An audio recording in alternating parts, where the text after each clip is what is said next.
Enoch's descent to Dudael, a passage through the abyss. Where is Dudael? According to the Book of Enoch, Dudael is the place of imprisonment for the fallen angels such as Azazel and Samyaza, a bleakest and grim place. Dudael is described by Enoch as a place with an entrance that is located to the east of Jerusalem, covered in the darkness that the imprisoned angels may not see light for as long as they are in there. Although there is limited information online on Dudael as a place, we are pleased to bring you a full detailed description of Dudael from the Book of Enoch. The Angels and the Women. After Uriel had taken Enoch to the many places including the great mountains, the river of fire and then, up upon the stars themselves, we finally see him bring Enoch to a dreary wasteland, a place that is devoid of life and mostly consumed by the darkness. The sin of the fallen angels, the Watchers. Uriel reveals to Enoch that this is the prison of the fallen angels, the very place that the Watchers would have most likely ended up after they transgressed against both God and mankind. Uriel goes on to say in chapter 19, "Here shall stand the angels who have connected themselves with women, and their spirits assuming many different forms are defiling mankind and shall lead them astray into sacrificing to demons as gods. Here shall they stand, till the day of the great judgment in which they shall be judged till they are made an end of." In this, we understand the Watchers and any other angel who has ever fornicated with a mortal woman, or caused mischief upon the mortals, will end up here in this sterile land and that they will remain here to be judged just as man will be in the end times. You might say that by Uriel's words, man and angel are held to the same standard, and though angels are thought to set better examples and be representations of the divine, they are not exempt from suffering the same fate as us should they transgress against the Lord. By suggesting that fallen angels are eligible for suffering in the end times, the Enochian legend provides a new perspective for angels that isn't touched upon in the Bible. The angels here are not pinnacles of perfection, and whilst they are ranked higher than men in their closeness to God, they are not flawless and certainly appear to possess free will in the same way we do. The Watchers prove this in their succumbing to the flesh of women and their decision to disobey God and descend upon the earth in droves. Uriel provides an idea that those angels who demonstrate such behavior will end up here, in this godless wasteland, and that they will suffer for what they have done until they have been made an end of. The punishment of the women, female angels? But in this chapter, we learn that God does not solely blame the Watchers for their descent, but that he also blames the mortal women for having been led astray in the first place. Uriel tells us, "And the women also of the angels who went astray shall become sirens." Interestingly, the Book of Enoch seems to take inspiration from Greek mythology by incorporating sirens into the story, and whilst Uriel does not expand on this idea, nor provide any specific details of how this transformation takes place, the text is clear that women guilty of copulating with angels will become sirens. To what capacity this takes is unknown, but as far as sirens in mythology go, they were thought to be dangerous creatures who lured men, usually sailors, with songs in their enchanting voice would lead them to ruin were they not to take care. Uriel does not determine what the sirens look like either, though one can assume from mythology that they may have taken the form of hybrid between woman and bird. In classical Greek art, the siren was represented as having a bird-like body and a large woman's head. But later, they adopted a more charming and somewhat seductive form with the upper half of a female and the lower half of a fishtail. In any case, one can only speculate as to which form Uriel is referring to, and it could be entirely possible that Uriel is only using the siren to paint an image for Enoch that he would understand. What he could mean is that the women are transformed into monsters and that they are ultimately cursed to live as these terrible creatures. Some might find that the judgment that Uriel speaks of regarding the mortal women is considerably harsh, especially when we consider that these women were the victims of rape. It also should be noted that considering the Watchers were divine beings, the women may have simply been doing what they thought was righteous, for the angelic ones would surely not have put them in such a sinful position otherwise. It could also be argued that the women believed this to be God's will, given that it was the angels who had come down to the earth to do the deed and not some regular human. The angels in the Bible, after all, have always proven to be honest, faithful and for the most part benign, and always act in the best interest of the humans they visit. So, it makes sense that the women did not resist their advances, assuming that they were given the choice to refuse, which appears to be unlikely. Nevertheless, God damns the women too in this instance, though, through no fault of their own, they were committing adultery. One might say that the chapter seeks to reframe exactly what took place between the angels and the women, and that instead of being forceful, the Watchers had seduced the women into being unfaithful before taking advantage of them. This then paints the women of the time in a negative light, for they were essentially led astray by the fallen angels and traded their husbands for a night of passion with an angel. Though again, this is a particularly hard point to argue considering that the Watchers were angels, and so, saying no to one of them isn't exactly something that the biblical God had ever prepared mankind for. Another point to make about Uriel's words proposes a new idea that Uriel isn't talking about the mortal women, but instead, female angels who had also fallen during this time. His wording that "and the women also of the angels who went astray shall become sirens" is up for some scrutiny and may propose a new concept that there were female angels amongst the angelic host, and they too had a hand in the downfall of both man and themselves. This might make some sense when you consider that turning a mortal woman into a siren is a bit random, but to change a female angel into a siren is to transform something holy into something evil and thus, reflect the change the female angel has had from good to bad. By transforming an angel into a siren, God ensures that they become the complete antithesis of what they were meant to be and aligns their appearance with that of their newfound nature. But this is purely speculation, and as far as chapter 19 of the Book of Enoch goes, all we have is the words of Uriel to rely on. The Archangel's involvement with the fallen angels. Uriel. In chapter 20, Enoch gives us a mini rundown of what each of the archangels does, probably that which was explained to him by Uriel.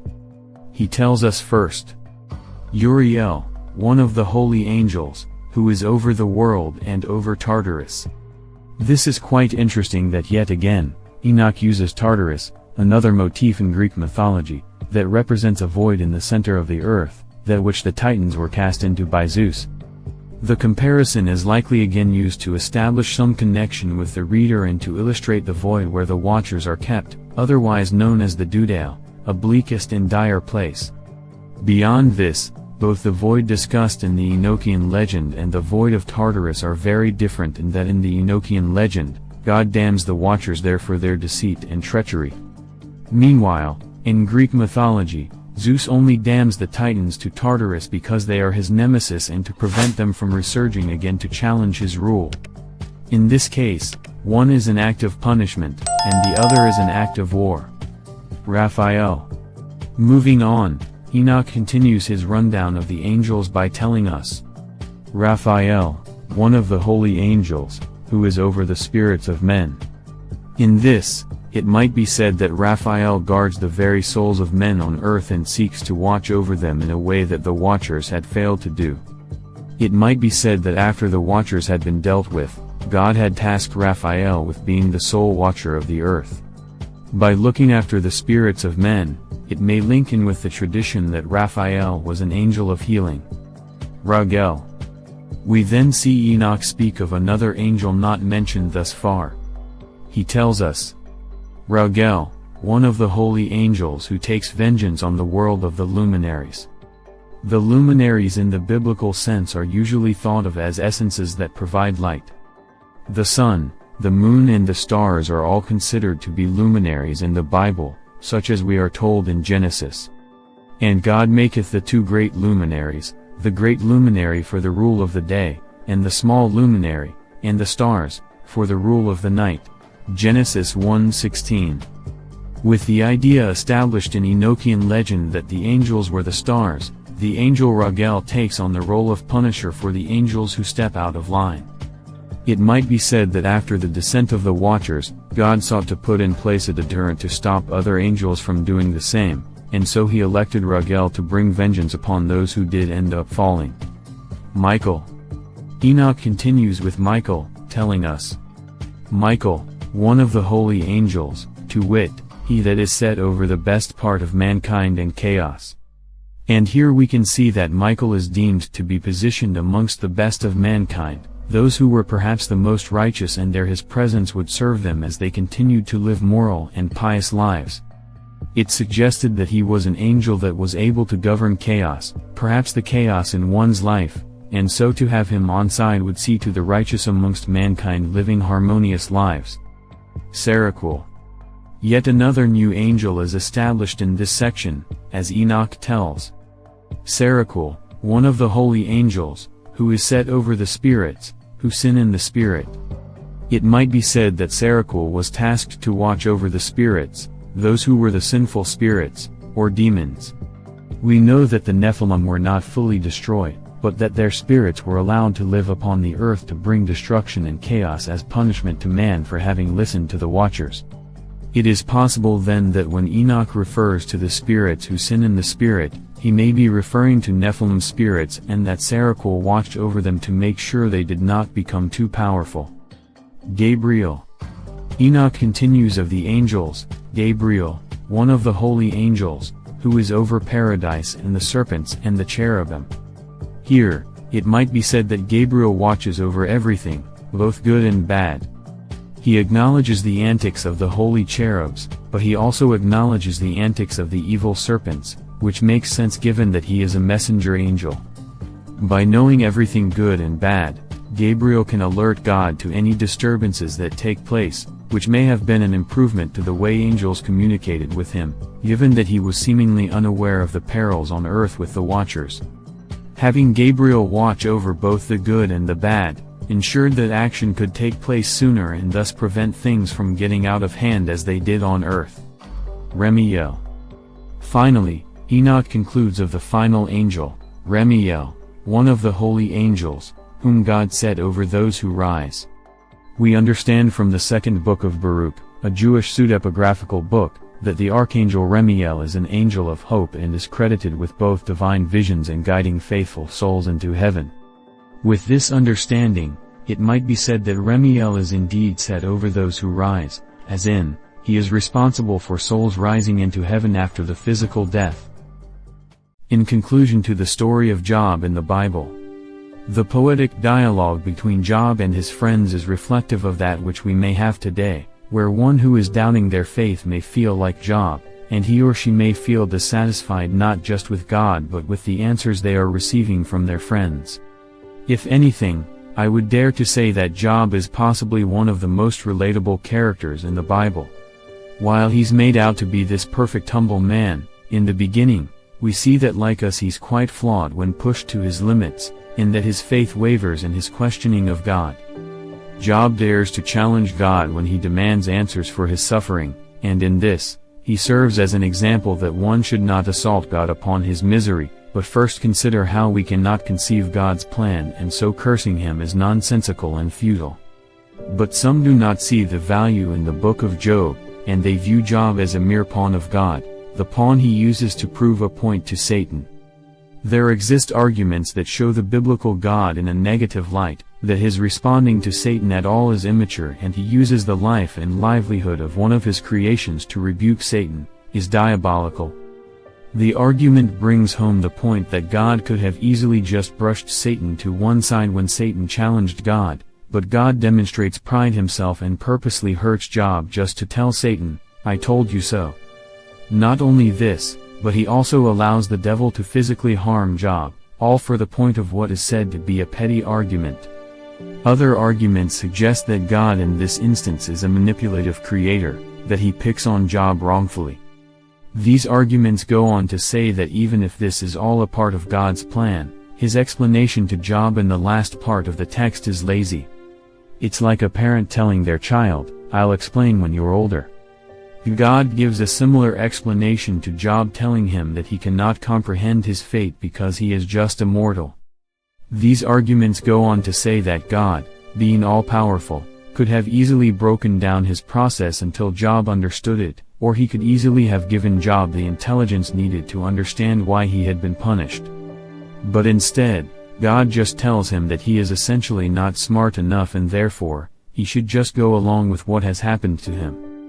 But in these arguments point out that God is lying because his plan isn't so complex that Job wouldn't understand it, but quite simple. God wanted to beat Satan in their wager and was relentless enough to use Job to do this. But it's interesting to know that God never actually tells Job about this wager. But what do you think about the book of Job? Would you have done the same as him if everything had been taken away from you?